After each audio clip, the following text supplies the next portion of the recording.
Salut les bikers, on se retrouve de nouveau pour une nouvelle fiche, la 7. Je sais que l'apprentissage est loin d'être la chose la plus excitante du monde, mais il faut passer par là. Elles ne sont pas présentes pour rien alors, encore un peu de courage et on continue. Fiche 7, les éléments mécaniques du motocycle liés à la sécurité. Pour cette fiche, évitez de répéter les vérifications, car ça fait partie encore d'une autre épreuve. L'idée, c'est de montrer vos connaissances au niveau mécanique pour assurer l'entretien de votre véhicule, ce qui va jouer sur votre sécurité. Les pneumatiques. Les pneumatiques sont les seuls points de contact et d'adhérence avec la route. Ils sont donc essentiels. Grâce à eux, ils vont améliorer la performance du freinage. C'est pour ça qu'il faut faire attention à plusieurs choses comme l'usure et la pression. Pour l'usure, vous avez des témoins d'usure au niveau des sculptures des pneus, situables rapidement avec l'indicateur du témoin sur le flanc de la moto, généralement représenté par un triangle, flèche ou autre. Si vos pneus sont lisses, c'est-à-dire que le témoin d'usure a disparu, il faut changer les pneus d'urgence. Pour la pression, en fonction du constructeur, le niveau de pression des pneus peut varier. À savoir aussi que le pneu avant et arrière ont généralement une pression différente. Le surgonflage accélère l'usure du pneu et défavorise la tenue de route sur chemin mouillé.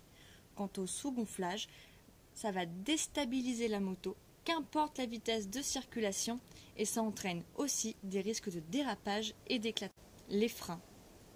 Pour les freins, ils sont les premiers garants sur la route. C'est pourquoi leur parfait état de fonctionnement est fondamental pour la sécurité. Un système d'ABS en cas de freinage d'urgence va servir à conserver la maîtrise de la trajectoire et à stabiliser la machine sans modifier la distance d'arrêt, mais justement va l'optimiser. Les roues ne se bloqueront pas, sauf si bien sûr vous allez comme des bourrins. Il faut vérifier aussi régulièrement l'état des disques, le niveau de liquide de frein et l'usure des plaquettes. Les feux. Afin d'être plus visible des autres usagers, il faut allumer les feux de croisement de jour comme de nuit, c'est obligatoire. Bien sûr, les feux doivent être homologués. Il faut régulièrement vérifier la propreté, l'état et leur bon fonctionnement. Ne pas oublier les clignotants, il faut les vérifier quotidiennement car sur la route, pas facile de s'en apercevoir. Les niveaux.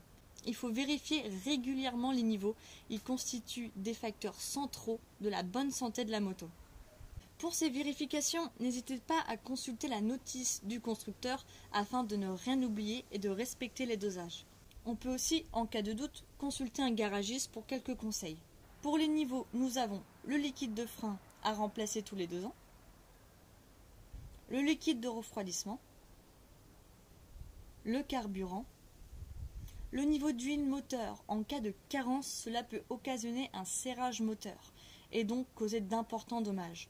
Il y a forcément un danger réel pour le conducteur, comme une chute, percussion par l'arrière, projection de fluide brûlant et j'en passe. Les modifications techniques. Il est interdit de modifier sans autorisation le dispositif d'échappement, le type de transmission, ou cardan ou chaîne, la cylindrée, taux de compression et la puissance. Et si on ajoute un sidecar, il faut modifier obligatoirement le certificat de réception. Et on va finir sur le diamètre des roues. Alors, le petit plus, ça va être l'équipement de confort et sécurité. Ce n'est pas forcément le plus important dans cette fiche, mais si vous lui dites ça, il va vite comprendre que vous les avez bien lus. Il faut dire qu'il est possible d'équiper sa moto avec du matériel permettant d'améliorer son confort ou sa sécurité, avec un carénage ou semi-carénage, un pare-cylindre, pare-jambe ou pare-carter, feu additionnel, dispositif réfléchissant, rétroviseur droit, le porte-bagages, sacoche ou top case spécifique pour moto. On a fait le tour de cette fiche en espérant vous avoir filé un petit coup de pouce dans cet apprentissage. Bye les bikers, à la prochaine!